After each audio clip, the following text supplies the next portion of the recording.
हमारे पास क्वेश्चन दिया है, हमको इन सबको मिला के जो एक होमोजेनियस इक्वेशन बनने वाला है उसके सभी सोल्यूशन निकालने हैं। ठीक है, तो देखो homogeneous equation A X equal to B की A X equal to zero के फॉर्म में होता है, तो हम पहले क्या कर लेते हैं, इसको उसी फॉर्म में कन्वर्ट कर लेते हैं। ठीक है, तो देखो पहले हमको ए का वैल्यू निकालना है, तो ए का वैल्यू क्या क्या मिलेगा, ए का वैल्यू यहाँ से 1 -2 1 और -1, यहाँ से 1 1 -2 3, वहाँ से 4 1 -5 8 4 1 -5 और 8, और यहाँ से क्या मिलेगा 5 -7 2 और माइनस का 1 मिलेगा। ठीक है, ये मिल गया ए का वैल्यू।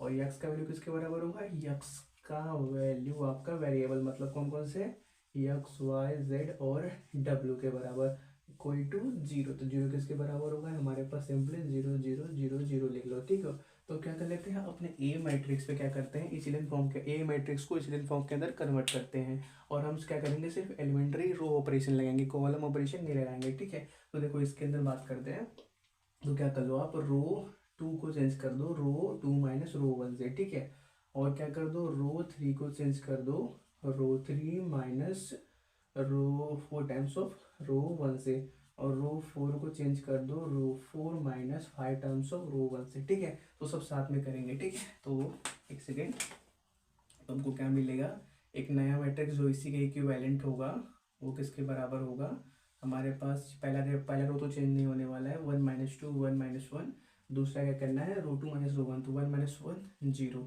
1, और किया -2 कितना हो जाएगा, यहाँ पे सिंपली +2 बन जाएगा, तो क्या मिल जाएगा 3 मिल जाएगा।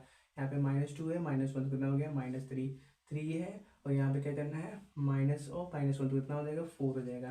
अब 4 है, 4 -4 0 4, रो 3 के अंदर 4 मल्टीप्लाई कर दो रो 1 के अंदर, फिर क्या कर दो रो 3 -4 रो 1 कर दो। ठीक है, तो क्या मिल जाएगा 4 -4 0, यहाँ पे 4 मल्टीप्लाई करोगे तो -8, तो 1 -8 कितना हो जाएगा, सिंपली 9 हो जाएगा। ठीक है, और यहाँ पे -5 है, और यहाँ पे 4, तो -4 तो कितना हो जाएगा -9, और यहाँ पे 8 है, और यहाँ पे -4 हो जाएगा, तो कितना हो जाएगा सिंपली 12 बन जाएगा।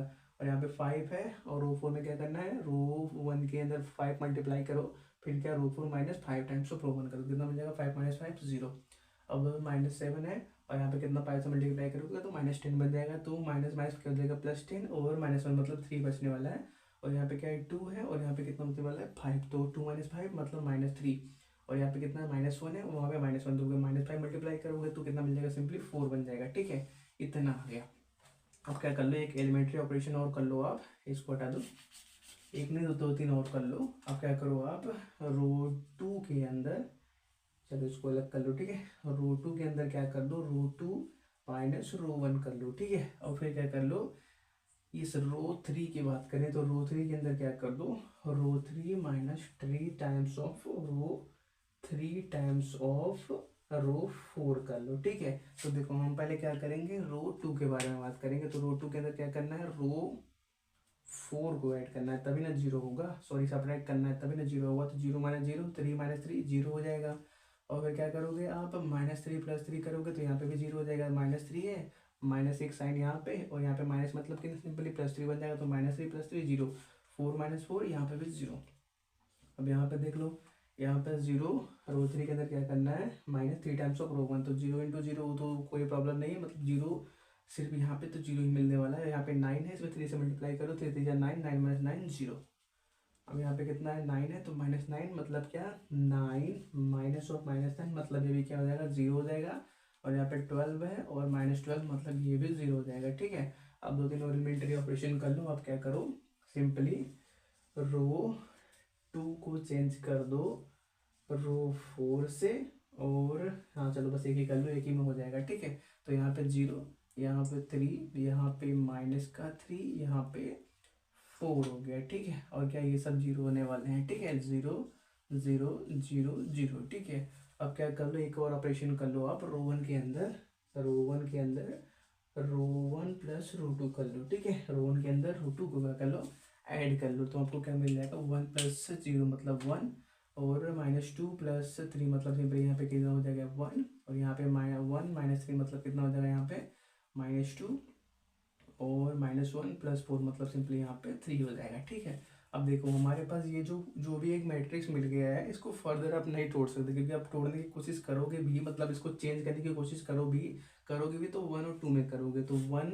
और 2 में कुछ भी करोगे तो यहाँ पे अब 0 नहीं बचेगा। अगर 1 को सॉरी अगर 2 के अंदर 1 को भी ऐड करोगे तो यहाँ पे 1 बन जाएगा। तो हम क्या करेंगे, अब फर्दर इसको नहीं ब्रेक करेंगे, मतलब इसको फर्दर हम चेंज नहीं करेंगे, इसी पे रोक देंगे। तो देखो यहाँ पे हमारे पास इसका रैंक कितना मिला, 2, मतलब एचेलियन फॉर्म के अंदर ये कन्वर्ट हुआ।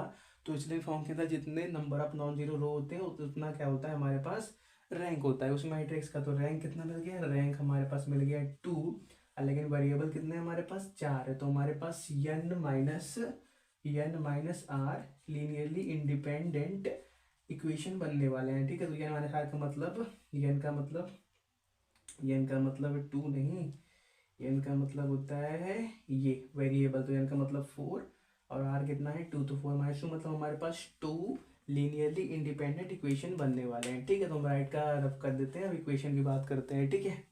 तो देखो हमारे पास क्या क्या इक्वेशन बनने वाला है। पहला हमारे पास एक इक्वेशन बनेगा यही इस वाले मैट्रिक्स से, तो हमारे पास क्या बनेगा, x + y - 2z + 3w = 0। और यहाँ से क्या बनेगा, 0 मतलब उसको छोड़ दो, तो सिंपली y से स्टार्ट करो, y - 3z + 4w = 0 मिलेगा, ठीक है। अब क्या करेंगे, इसी इक्वेशंस में कुछ वेरिएबल मान लेंगे अपने से और उसी के फॉर्म में अपनी इक्वेशन को आगे बढ़ाएंगे, ठीक है। तो क्या करते हैं, अब यहाँ पे z का वैल्यू c1 पुट करते हैं और w का वैल्यू c2 पुट करते हैं। इसको बना दो कोई इक्वेशन नंबर 1, इसको बना दो कोई इक्वेशन नंबर 2, ठीक है। तो वो 2 वाले में x का टर्म नहीं है, तो वहां से हमको एक टर्म आराम से मिल जाएगा y का। तो हम क्या कर लेते हैं, पहले 2 में पुट करते हैं, ठीक है। तो क्या मिल जाएगा, y - 3z की जगह c1 + 4w की जगह c2, ठीक है, = 0 है। तो y का वैल्यू सिंपली कितना मिल जाएगा आपको, 3c1 + 4c2, ठीक है। कुछ तो घट रहा है, y यहाँ पे 3 है ना, तो यहाँ पे 3y होगा, ठीक है। यही बात छूट रही थी। तो डिवाइजन में क्या आ जाएगा, 3, डिवीजन में 3 आ जाएगा। तो इसको सिंपली ब्रेक कर सकते हो, यहाँ पे यहीं पे सोच छोड़ सकते हो, आपको y का वैल्यू मिल गया। यहाँ पे मिल गया c1 + 4/3c2, ठीक है। तो यहाँ से हमको y का वैल्यू मिल गया। अब क्या करते हैं, y के वैल्यू को पुट करते हैं पहले इक्वेशन में, ठीक है। तो वहाँ से हमको क्या मिलेगा, x + y की जगह 3c1, चलो इस वाले को पुट करें, सॉल्व करना पड़ेगा ना, चलो इसी को पुट कर लो, c1 + 4, चलो इसी को पुट करो यार, दोबारा तो उसको वो सॉल्व करोगे तो यही बन जाएगा, ठीक है। 3c1 + 4c2/3 और क्या प्लस प्लस नहीं माइनस है, तो -2z की जगह c1 + 3w की जगह c2 = 0, ठीक है। तो एलसीएम 3 लोगे तो क्या हो जाएगा, यहाँ पे 3 मल्टीप्लिकेशन में जाएगा, यहाँ पे 3 × 6 बन जाएगा और यहाँ पे क्या हो जाएगा, 3 × 3 = 9 बन जाएगा। और जो नीचे 3 था उसको राइट में मल्टीप्लाई करो, वो 0 हो जाएगा, ठीक है। तो यहाँ से क्या मिल जाएगा आपको, 3x + 3c1 + 4c2 और -6c1 + 9c2 = 0। तो यहाँ से क्या मिल जाएगा, 3x दिख रहा है ना, हाँ 3x और 3c1 यहाँ पे है, -6 यहाँ पे, तो क्या हो जाएगा, -3c1 और 4c2 है और 9 है, तो 4 प्लस के साथ है, लेकिन 4 माइनस के साथ आना चाहिए था। तो देखो यहाँ पे मिस्टेक हुई थी, ये यहाँ पे था, तो ये इसको 3c1 को राइट में भेजा, तो -3c1 को राइट में भेजा तो 3c1 बना। यहाँ पे 4c2 है, इसको राइट में भेजोगे तो यहाँ पे ये माइनस का बनने वाला है, ठीक है। यहाँ पे तो प्लस होगा, लेकिन यहाँ पे क्या हो जाएगा, माइनस का हो जाएगा, ठीक है।